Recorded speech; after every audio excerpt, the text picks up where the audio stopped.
Hi everyone, it's Andy from Hobby Headquarters. Well, I've got an exciting new kit to build for you guys today. This is a brand new one from Takom. This is the 35th scale M60A1 Marine Corps tank. And it's an absolute gorgeous kit inside. Now, this kit is painted and done up with the explosive reactive armor that you see all over the turret and part of the hull. And it's designed to look like a Marine Corps tank from about the time of Desert Storm in the 90s. In fact, the one that we're going to be building up is an actual Desert Storm tank that was used there. So, looks like a very nice kit. The part count is not crazy on it, so even a beginner I think would have no problem putting this one together. And looking at it, the tracks are just gorgeous inside. They're rubber bands, but before you guys go say, oh, it's rubber bands, they are really, really nice looking rubber band tracks. In fact, the feel inside of them makes them feel like they're actually link or individual tracks all put together. Beautiful tracks inside. So that was actually the thing that sold me on this tank, because I've built a few other modern day things, but this one, and with the paint jobs that you can do, you can actually do a camouflage paint job, which we will do on this particular tank, and then put the reactive armor all over it. So it's really a cool looking effect on it. So got a lot to do, so let's get started.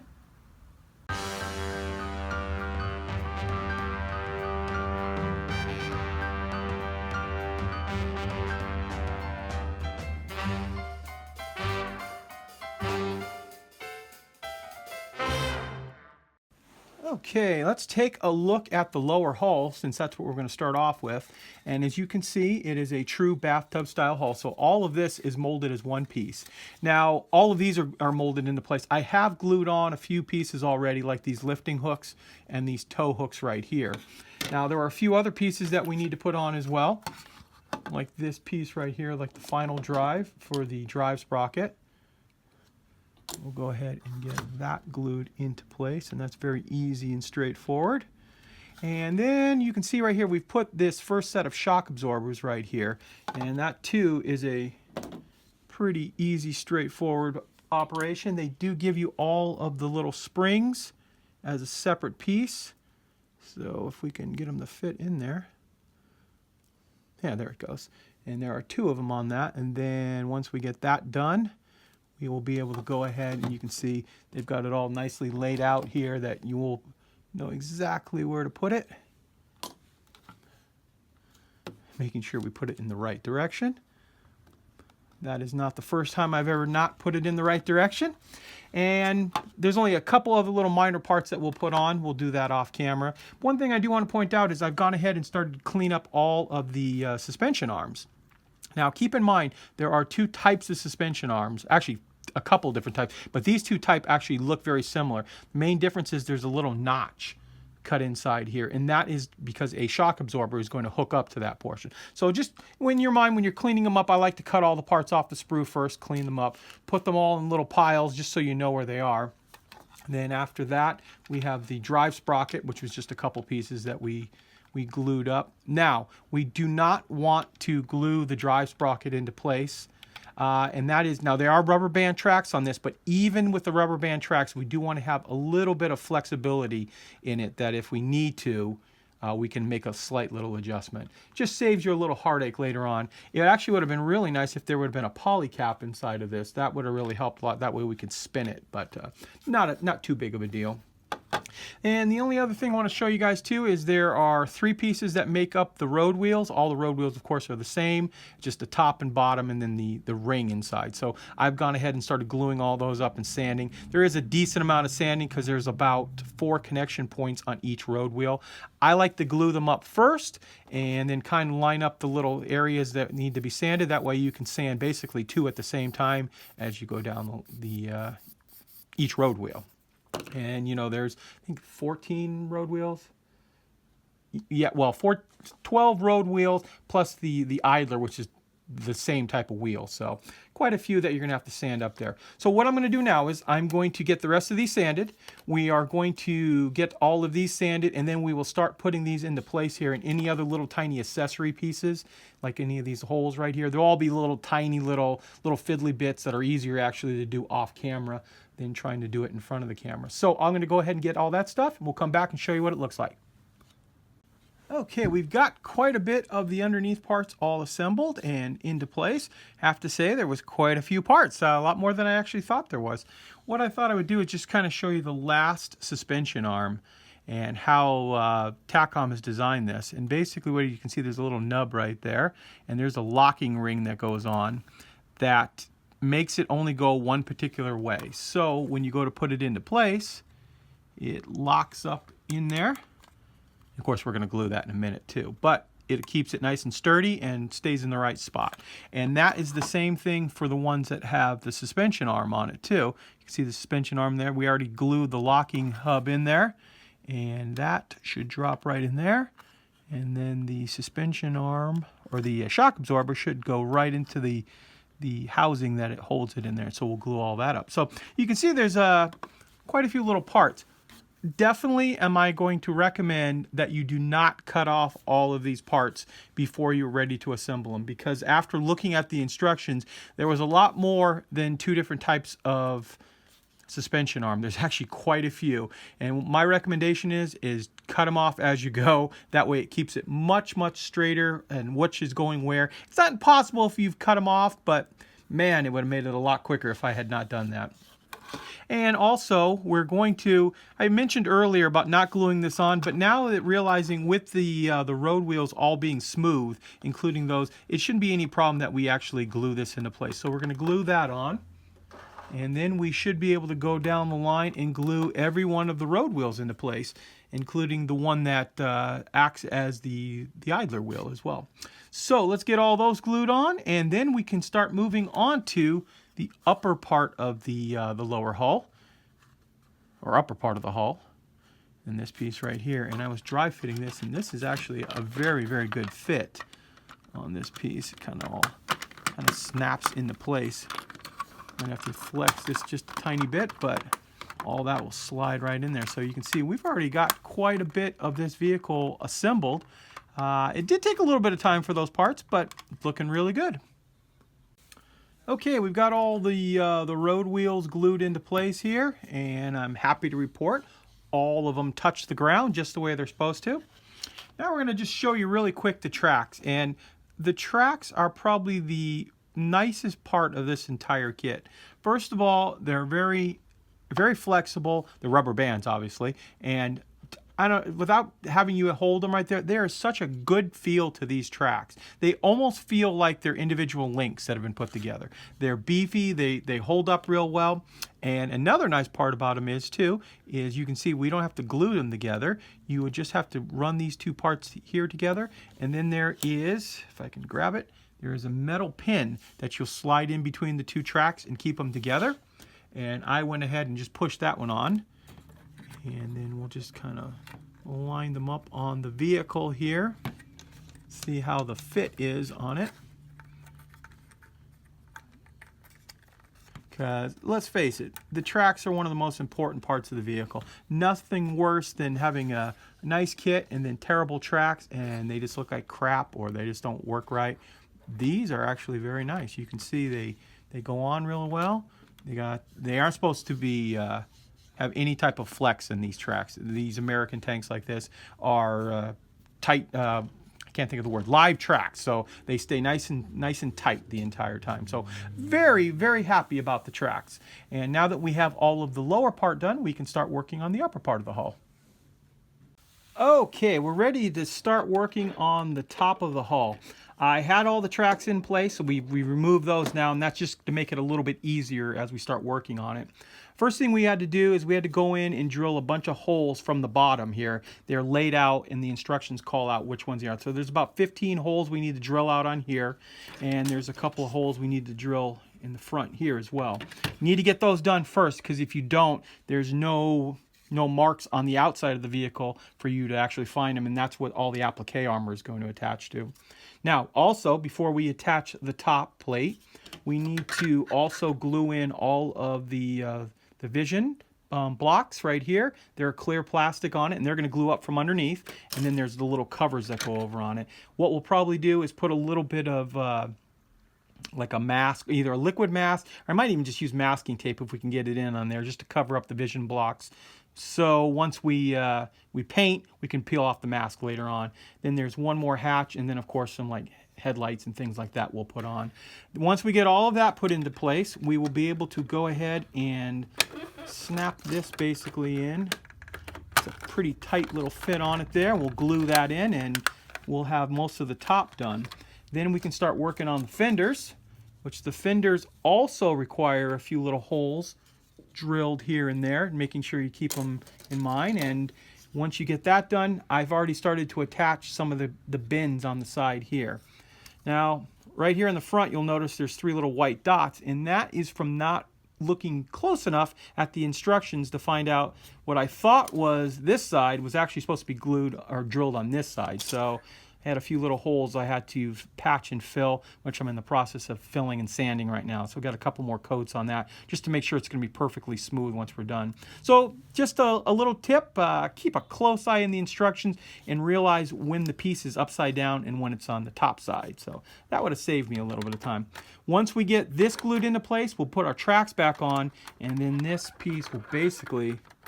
yeah, there you can see it just almost literally snaps right into place, and we'll glue that on and we'll have basically the entire hull of the vehicle done, and then we can go on and move on to the turret, which looks like it's going to be pretty easy and straightforward. Now the way we're going to do this too is we are going to build all these pieces without any of the applique armor, and we're going to paint all those. And the reason we want to paint it all first is because there's a camouflage unit we're going to do underneath. Once the camouflage gets on, then we can go back and put on the block armor. Okay, we've got the majority of the upper part of the hull, or actually the entire hull built for that matter. And now what I'm doing is I'm going down the line and building up the explosive reactive armor. And you can see there are lots of little brackets you need to install on the inside there. We've got some of these other pieces. Now we're not going to attach any of them right now, and that is because the paint job we're going to put underneath is a little bit different than the actual armor is. But you can see how it's all going to just fit right into place here. We've got the block armor from underneath here. All that's going to get pinned down, and then there's little pieces for like the holes that you saw us drill earlier. So all those little pieces are all going to get glued on. But I'm going to build up all of these first right now with the brackets, and we're going to put them aside. We're going to paint them separately, and now we can go ahead and start working on the turret. Okay, we're going to do a little assembly on the turret and show you guys a little bit of it. And realizing that it's pretty easy and straightforward. You can see everything is kind of laid out exactly where it's like there's a D shape on there, and there's a D shape that corresponds to that. So there's only one way to put that into place. And then there's lots of little accessories that we're going to have to put on top of the reactive armor that's going to go all over this. So you can see on the turret here, we can make this in such a way that when we pop it on, it'll actually snap into place there, and we don't have to put any glue. Now we obviously have to put the little periscope inside there too, so we won't glue that down yet. But that's just kind of a quick basic outline of how this is all going to go together. It's very easy and straightforward. Now, one thing I do really appreciate on this kit is you'll find that like most of the turret parts are on one sprue. And like here is the end sprue. So this is the majority of turret parts, all the little accessories, so they're easy to find. Sometimes it gets a little frustrating when you find a kit that all the pieces, well, there's one piece on the K sprue, 2 on the S sprue, 1 on the end sprue, and it's all over the place. This one's pretty good that way, that almost everything you're going to need, or the main little parts, are all on one particular sprue. So what I'm going to do is I'm going to start putting together all of these little pieces on the upper part of the turret, and we'll come back and show you what it looks like before we attach it to the bottom of the turret. Okay, we've got quite a few of the little parts attached on here. One thing I should point out too, you do have to drill quite a few holes into the bottom of the turret to make, for like attaching these grab handles, things like that. Now we're working on the little turret up on top for the cupola for the commander. And we've just attached this little piece in here, and the gun is movable, so we want to put that piece in without gluing it. And then we can put a little bit of cement on the bottom and the top here.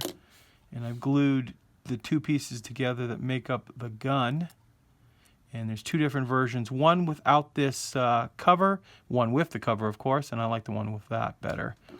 And we'll put a little extra cement inside there to make sure it's going to stay attached. So we have our top gun on the cupola here, and then finally we would attach this hatch right in here too. And we've got, other than the bottom, most of the upper part of the cupola done. So I'm going to go ahead and finish up the rest of this around here. There's one other little part I need to attach right in here. We'll get that on there, and we'll come back and show you how it mates onto the top of the turret. Okay, we're working on quite a few of the parts for the turret here, and we've got the little cupola turret put into place right here. And I have to say, I had a bear of a time getting everything to line up in here. I don't know if I screwed something up when I was first putting it on, but we were able to work through it and get it on there now. So now what we need to do is we need to go ahead and glue the top and the bottom together, because we have most of the external parts done out here. And then we can start working on this turret basket. And we'll do is kind of get as close as possible. There's some really fine pieces of plastic that you need to line up all these little grooves. I got the first one put into place right here, and it doesn't seem super hard. It's just getting everything to work properly. Then once we get all of that in there, we have a photo etch piece for the bottom of the basket. And then we have this one long piece, which is going to be the back. Now, I didn't notice it right away, and I was like, how in the world am I going to bend this to be the right angle? But Takom gives you a piece here that you can line up, and I'm actually going to do it right here on camera for you. So we just have to get it to wrap around, and you don't need to heat this up or anything. It's pretty flexible, and it's going to stay in that position. So with this right here, we should be able to get the majority of the bend into it. If you can actually hold on to it. It's a little difficult to hold on to it. And just like that, we'll be able to, I think what I do is tape this and let it sit in that position for a little while we're building up the rest of the parts. I'll come back to that in a minute. And then I've also started assembling the main gun, as well as this little mantlet cover here, which is kind of cool too. They even have these little extra pieces that are the actual hooks, the lifting hooks, and they're covered in a piece of canvas as well. So I've got to do a little bit more sanding on that, and I've also gone ahead and built the smoke dischargers. Whoop, there was 3 little parts that go together on that, and those will get glued on last in there. So I'm going to go and spend the time to put all these little pieces together. So once we get that sanded and ready to go, then we have to put these other bars on it as well, and these make up the higher rungs up the thing. So quite a bit of work to do on that turret basket, but I think it's going to look really good once we're done. So I'm going to work on that for a little while, and we'll come back and show you what it looks like once it's done. Okay, I'm in the process, as you can see, of building this turret basket up, and I wanted to point out to you guys that there is a top and a bottom way to put the different railings on. And what I mean by that is, when you put the bottom piece of photo etch in, if you put it in upside down, it looks like it all should be even on either side, but actually it turns out to be far over to one side. And that is true of these bars too. If you put them on the right way, they line up. But if we flip this over, kind of hard to hold on to, they're all way to one side. So just keep that in mind before you start gluing anything on, that to make sure that they're in the right position. That'll save you a little grief. I started to get this one into position here just a second ago, and I found it was way off to the side, and the glue was starting to set up, and I hurried up and took it off. But just keep that in mind as you're building that up. Okay, we've got all of the accessories put into place now that we're going to put on for this portion of the build. And that, what I mean by that is, we do have to put all of the reactive armor on, but we're going to do that second, because we're going to paint this part of the model first, because it's going to have the camouflage version that has the camouflage underneath the reactive armor. And the reactive armor is going to be just solid desert tan. So what we're going to first go ahead and do is put on a coat of US desert sand, get all that, and then do the camouflage, and then we can build up the reactive armor later on. But at this point, kit went together pretty well. Like I said, I had a little bit of difficulty with the turret cupola with the machine gun area there, and that very well could have been something that I messed up, because I thought I had it all the way on there, but it was just difficult getting the last couple of parts in there. But I did file it down a little bit, went right in after that. So Let's go ahead and put our first coat of desert sand on. Okay, we're all set to put our first coat of paint on here. First of all, you'll notice that we have a coat of Tamiya's Extra Fine gray primer on it, and that was more or less just to kind of check out the entire vehicle, see if we had any errors that we needed to correct. Now, you may also notice that we don't have our usual black and white highlight and shadow coat, and that is because there's going to be so much explosive reactive armor on this vehicle. I don't think you're going to be able to see the majority of what we would do, so I think probably just be a waste to spend all the time doing the highlight and shadow coat. Now, for the paint, we are going to be using our AK Real Colors paint set. This is a set that they were kind enough to send out to us. I wanted to give them a try. This has 4 different types of U.S. Army modern vehicle colors. So the first one we're going to put down is their sand color, basically. So we've got it all thinned out, ready to go, and we're going to go ahead and put a coat on right now.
Okay, you can see we've gotten the whole base done, base coat of paint done on it, and we've clear coated, and now we're putting on our decals. And what I thought I would just talk to you a little bit about the decals on this kit. The decals are nice. The problem is they are very, very fragile. In fact, it's even kind of weird too. Once you put them in the water, they are ready to come off the paper within like a 5-10 seconds, and it's ready to come off. So just keep that in mind. Now, there's not a heck of a lot of decals on this particular kit, but there are enough that we want to make sure that they come out good. I've also started to build up all of the applique armor, and I have to admit there is a ton of parts on this applique armor to the point where it's like it's overkill. And I'm going to show you, like, on the backs of some of these panels. I still have to put a little bit more on here, but there are so many individual pieces that you have to put on. It's really kind of bogged it down. I got to this point of it, I'm like, oh man, I'm almost done. And then you have to start building all of these, and here's one of them too. It's also a good idea to put the number on the back of it too, so you know exactly where it goes. But you can see there's a lot of little pieces that you need to attach to the back of these. This was an experiment. I'm testing out some of the weathering on this. I think, no, this goes on the other side actually. This big panel goes right here. So it's going to look really cool on it. It's just there's been a lot of work putting all those little things on. So I'm going to put the last couple of decals on. We're going to seal the entire model one more time with a dull coat to make sure our decals don't pop off at a later time. I've got all of these applique armor pieces built, so we can go ahead and start gluing those into place, and then we can start weathering the entire vehicle. Okay, you can see we've got all of the applique armor put into place. We've laid that down.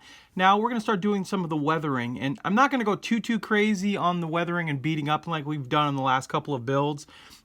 This one, if you're looking at most of the pictures online, they're dirty and dusty, but not too much of the chips and stuff like that. The vehicles were in pretty good condition. So what I'm doing right now is I'm going ahead and putting a little enamel thinner on here. And what we're going to use for this is a product from AK. It's Wash for dark yellow, which is the German dark yellow, but it'll actually work pretty good for what we're doing here. And we're just going to use our fine brush dipped in it, and then just start going down the line and start highlighting things like all of these rivet heads. And putting the little bit of thinner down first helps the paint flow, so it'll wrap right around each one of those. We'll also fill in all the panel lines. And we're going to do that with all of the rivets. Well, they might not be rivets, bolts, whatever they are on these particular things, but we want to give them some definition.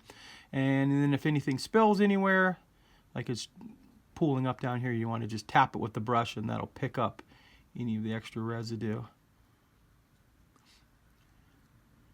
And this is what we're going to do to make everything kind of pop out. We're also going to do it on all of these areas, all these little things that we want to have them spring out. So a little enamel thinner, and using our wash, just touch it to it, just to bring out all the detail.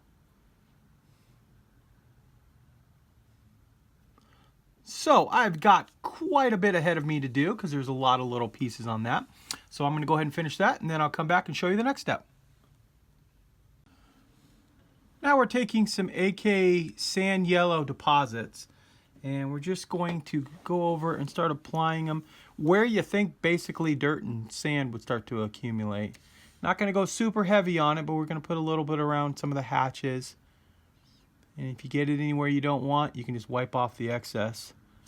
But like all around these little bars and stuff like that, and in cracks. You can even put a little bit on some of the reactive armor. Like I said, we're not going to go too crazy. You just want to build it up in certain areas. Also want to put some up inside the wheel wells.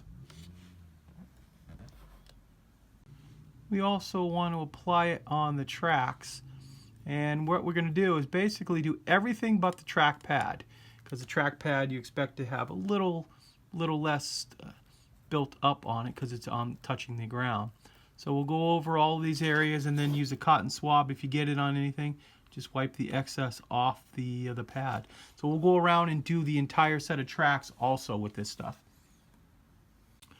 Now we're going to take a little bit of North African dust pigment powder from AK, and we're going to start dusting up the wheels and the tracks a little bit more. That powder leaves some nice residue behind, but we want to add a little bit more, as if this has been out in the elements, obviously.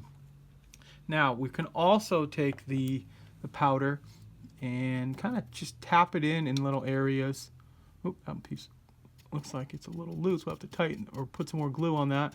And then some of these darker brown areas too, just to kind of make them a little bit more subtle, as if there's some dirt buildup on it.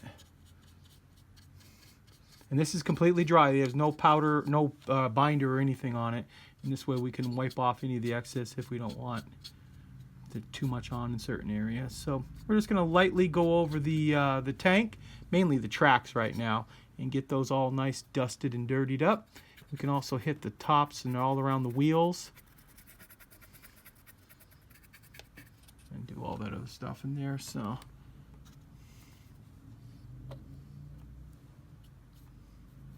making sure we don't forget the tops of the tracks too here.